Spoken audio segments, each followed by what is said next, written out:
Many people who are dating are unknowingly shutting down their hearts to love because they confuse triggers with intuition. To define intuition, there's a sense of knowing more than a logical, like trying to, make sense of something or a highly emotional response. It's felt instantly like, oh my God, I just feel it in my body. It's fluid. It feels definitive. You don't overanalyze it. You just go, wow, I just know this. It feels right. It feels comfortable. It feels simple. And it feels loving and supportive and also expansive. And this is really important. It also feels like it's happening now, it's in the present.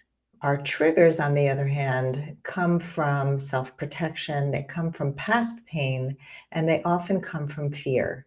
We recognize a trigger when we have some type of emotional reactivity. If it feels highly emotional or causes anxiety, or it may even trigger a physical symptom like a headache or a stomach ache, some kind of body function that is uncomfortable. That could be a trigger.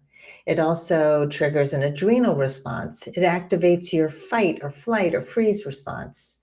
It can feel repetitive, loud, demanding, like a rumination, causing you to overanalyze or ruminate. And it can feel confusing, causing you to question, what if this happened? What if that happened? And you can go circle around and spiral out. It can feel harsh or restrictive.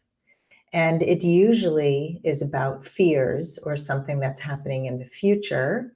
When you're afraid of something that might happen, that's usually a trigger.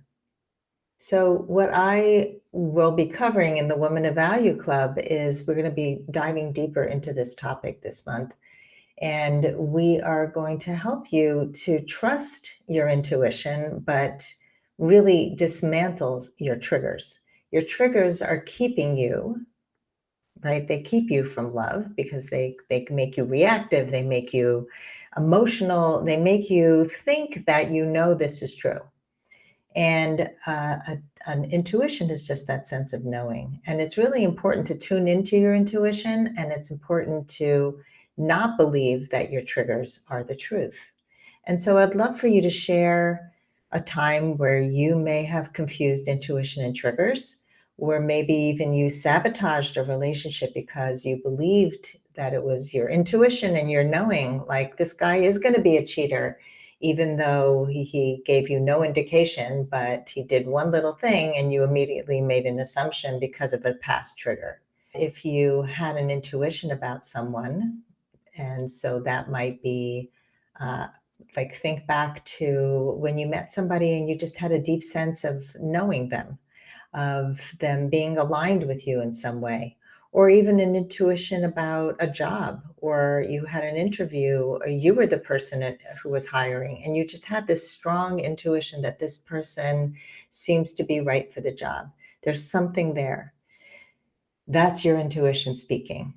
So I know this can be a little bit complicated and a little hard to understand, but we will be diving deeper in the Woman of Value Club. And this week's meeting is on August 8th.